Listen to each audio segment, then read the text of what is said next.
আসসালামু আলাইকুম সুপ্রিয় দর্শক শ্রোতা, আশা করি আল্লাহর অশেষ রহমতে ও দয়ায় আপনারা প্রত্যেককেই ভালো আছেন। প্রিয় দর্শক, আপনারা সোশ্যাল মিডিয়াতে দেখেছেন একজন মেয়ে, ছোট্ট একজন শিশু মেয়ে, তাকে ধর্ষণ করে হত্যা করেছে।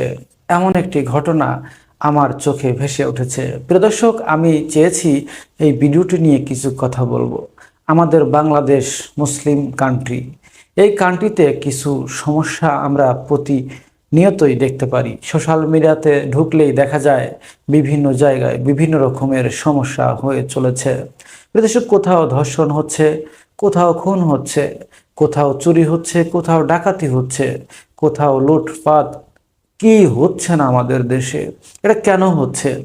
আমরা ভুলে গেছি এই পৃথিবী থেকে আমাদেরকে একদিন বিদায় নিতে হবে। এই আল্লাহ পাক আমাদেরকে এই পৃথিবীতে কেন পাঠিয়েছে? আল্লাহ পাক আমাদেরকে এই পৃথিবীতে পাঠিয়েছে একমাত্র তার ইবাদত করার জন্য। একমাত্র ইবাদত করার জন্য আমাদেরকে পাঠিয়েছে। এবং আমরা যখন এই পৃথিবীতে এসেছি, আসার আগে আমরা ওয়াদা করে এসেছি, আল্লাহ তুমি আমাদেরকে পৃথিবীতে পাঠাও, আমরা তোমার ইবাদত করব। কিন্তু এই পৃথিবীতে আমরা পরকালের জন্য বাজার করতে এসে ভুলে গেছি এই পৃথিবীর মায়ায়, পৃথিবীর মহায়, এই টাকা পয়সার নেশায়, এই পৃথিবীর ক্ষমতার নেশায় আমরা সব কিছু ভুলে গেছি যে আল্লাহ পাক আমাদেরকে অচিরেই এই পৃথিবী থেকে নিয়ে যাবে। কুল্লু নাফসিন জালিকাতুল মাউত, প্রত্যেকটা মানুষের মৃত্যুর স্বাদ গ্রহণ করতে হবে। তাই এই মৃত্যুর কথা ভুলে গেলে আমাদের চলবে না। তাই আমাদের অবশ্যই পরকালের জন্য আমাদের নামাজ, আমাদের হজ, জাকাত, যা যা আমাদের জন্য ফরজ করা হয়েছে, এই কাজগুলো আমাদেরকে করতে হবে। আমরা মুসলমান এমন এক জাতি, এমন এক সমাজ, যেই সমাজে রয়েছে সুখ আর শান্তি, শান্তি আর শান্তি। এখানে কোনো ভাইয়ে ভাইয়ে ভেদাভেদ নেই, মানুষে ভেদাভেদ নেই। আমরা সবাই সমান, ইকুয়াল টু, সমান সমান। আমরা সাম্যের ধর্ম। ইসলাম হচ্ছে সাম্যের ধর্ম। এই ধর্মে যদি আমরা শান্তি খুঁজে না পাই, আমরা বড়ই হতভাগা। আল্লাহ পাক আমাদেরকে বলেছে তোমরা নামাজ পড়ো এবং সালাম ফিরায়া জমিনে ছড়িয়ে পড়ো। আমাদেরকে কর্ম করতে হবে, কঠিন পরিশ্রম করতে হবে। কঠিন পরিশ্রমীকে আমাদের নবী করিম সাল্লাল্লাহু আলাইহি ওয়াসাল্লাম খুবই ভালোবাসতেন এবং তাদের বিষয়ে অনেক বলেছেন।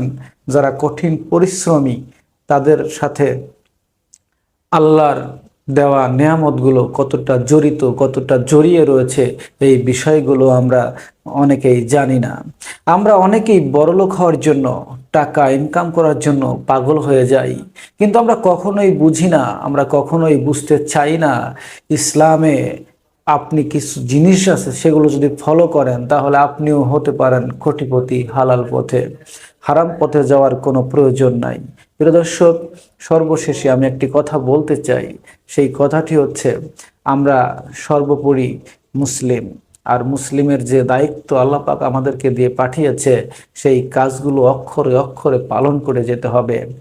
আমরা সবসময় নামাজে যখন দাঁড়াই বা নামাজ পড়ার জন্য আমরা যখন বের হই, আমরা উজু করে পোশাক পরে যেভাবে বের হই, আমাদেরকে দেখে মনে হয় আমরা যেন ফেরেশতার মতো। কিন্তু নামাজের সালাম ফেরানোর সাথে সাথে আমরা ভুলে যাই যে আমরা মুসলিম। আমাদের জন্য পাপ হারাম, আমাদের জন্য মিথ্যা হারাম, আমাদের জন্য নামাজ ফরজ। এই কথাগুলো আমরা ভুলে যাই। আমি কেন এই কথাগুলো বললাম আপনাদেরকে আমি একটু বুঝিয়ে বলি। সেটা হচ্ছে, আমরা যখনই নামাজ পড়তে যাই, নামাজে দাঁড়িয়ে যখন আমরা বলি ইহদিনা সিরাতাল মুস্তাকিম, হে আল্লাহ তুমি আমাদেরকে সরল সঠিক পথ দেখাও, এবং আমরা বলি আল্লাহ আমরা একমাত্র তোমারই ইবাদত করি, তোমারই কাছে সাহায্য প্রার্থনা করি। কিন্তু নামাজ শেষ করে সালাম ফিরিয়ে আমরা ভুলে যাই যে আমরা আল্লাহর কাছ থেকে সাহায্য প্রার্থনা করি। আমরা তা না করে এমন এমন জায়গায় যা মাথা নত করি, যেটা শিরিক হয়ে যায়, আল্লাহর সাথে শিরিক হয়ে যায়। প্রিয় দর্শক, সব কিছু সমন্বয় রেখে, মাথায় রেখে ইসলামের পথে চলতে হবে। আমাদের জীবনকে, আমাদের আইডলকে, আমাদের আইডল হচ্ছে আমাদের হজরত মুহাম্মদ সাল্লাল্লাহু আলাইহি ওয়াসাল্লামের জীবনী ফলো করতে হবে। আমরা নয় কোনো শাহরুখ খানের জীবন, নয় কোনো সালমান খানের জীবন, নয় কোনো অন্য স্টারের জীবন, আমরা ফলো করব আমাদের প্রিয় নবী হজরত মুহাম্মদ সাল্লাল্লাহু আলাইহি ওয়াসাল্লামের জীবনী এবং আমরা মানব আমাদের আল্লাহর হুকুম। প্রিয় দর্শক, এই প্রত্যাশায় আজকে আমি এখানেই শেষ করছি।